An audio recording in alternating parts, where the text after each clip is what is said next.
Comedy Kitchen with chefcell was recorded in front of a fake audience. Hey guys, chefcell right here. Vance and I had a gluten-free business.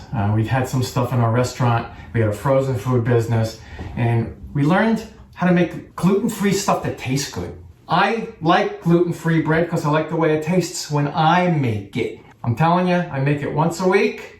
Finally, working with some of the unbelievable foodist scientists in the labs, I finally came up with it, and I want to thank them for working with me.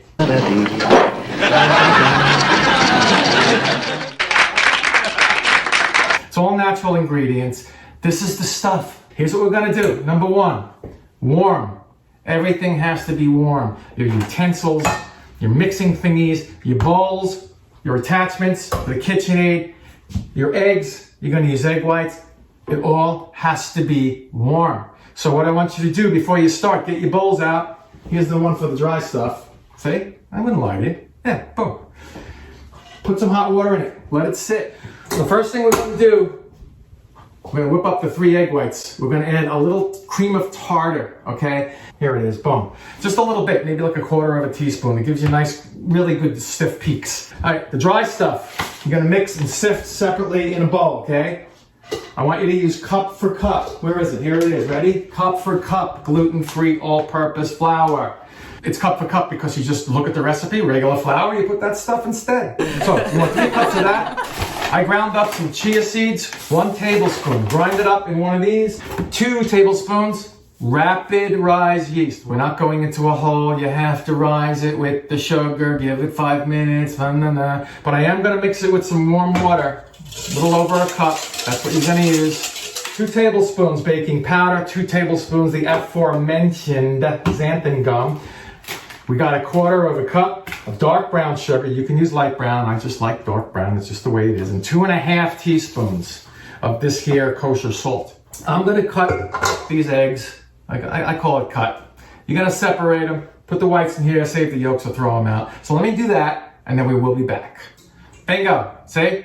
Can see that? Yeah. Egg whites. Cream of tartar. Like I said, 1/4 teaspoon maybe. And I want you to strain it in there because cream of tartar sticks together like little rocks, but they're not rocks, all right? So look, see?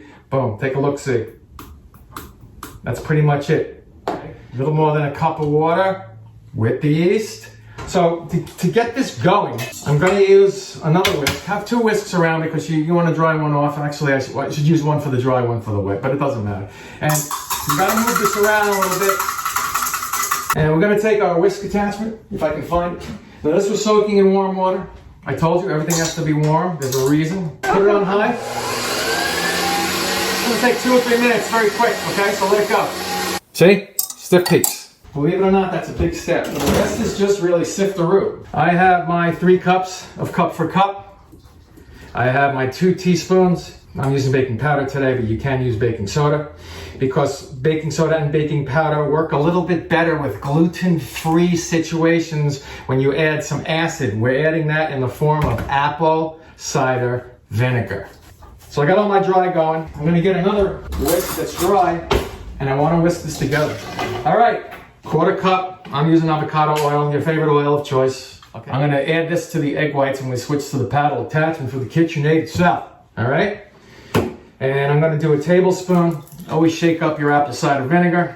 And I'm gonna pour this into this avocado oil. So that's all mixed together. And then the main liquid I told you about. It's that little more than a cup of very warm water. And that's the 2 tablespoons of yeast. You wanna spray this with some Pam.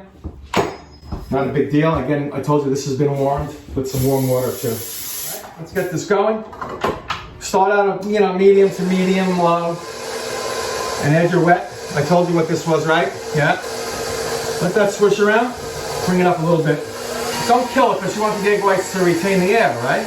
And now, that mixture of water and that rapid rise yeast. I'm going to let this go another minute. And I'm going to show you how to get all this dry into this wet without making a mess and getting in trouble with your spouse. Very simple. Flexible board. You can use a clean magazine cover because it's shiny. Trust me, this saves a lot of time and effort and sweeping, and that's it. A couple of hits. Now we can pour this. You see, it's easy. This is going down low. This is going down way low. A little at a time. You're gonna watch it. It's gonna be lumpy at the beginning, so let it be lumpy. Let it do its thing. Don't get mad at dough. They'll take you away. Let's go. There's your dough. See? Straightforward. It's gonna be sticky. It's gonna be wet, but it's not gonna be flowy. And you wanna just get it out on a cutting board. Flexible is the way to go. You might have to get these flexible things. Sorry. Amazon, I think they're like $3 or $4. You get like 5 of them or something. Pan it. You'll see why. A little water, because you're going to be working with your hands. Take all your rings off. I took off my wedding ring. My wife doesn't mind. Get it out as much in one piece as you can. That was not easy to say. You might have to do this a couple of times to get it right. Just remember I said that. I don't want you writing in, "Hey, chefcell, I wasn't a perfect baker on the first try, chefcell. You suck." Come on. Do not touch it without having hands lubricated in some warm water. You want this to be basically the shape of the pan you're going to put it in. What's in this pan? Say it with me. Warm water. We're going to dump that out when we're ready. And I want it to get smooth. You have to get all these little wrinkles out of the top. Get it smooth. It's going to come back to bite you, because what happens is if you don't have it smooth, as it rises, these little crevices are going to become canyons. Okay, it's not going to fill in like regular dough does. Very quickly, because that's going to spread out. Dump out this water. Take your pan. Pan it. Over it. Hand under. Flip it. Hard part is done. Now what I want you to do, with that wet hand, get those crevices filled in. How you do that? You push it down in the middle and it'll go towards the end. That's what you got. I am headed into my boiler room, or whatever you call it, okay? I'm going in, I'm gonna rise it for 45 minutes with this on top, and then we'll come back and throw it in the oven at 350. Preheat now. See, it rose a little bit higher than the pan in some spots. See, a little bit of warm water on your finger, and you can push that away. Here's what we do. Cookie sheet. If you have a silicone mat, put it on there. 350 on the oven. One level down on the rack is fine in the oven. Exactly 35 minutes, and I am telling you, your life is going to change. Now I'm going to take it out and put it on the cooling rack. Very easily done here. You ready? 1, 2, 3. Don't baby it. And that's it. Massive hunk of delicious brown, crunchy on the outside, soft, delicious on the inside.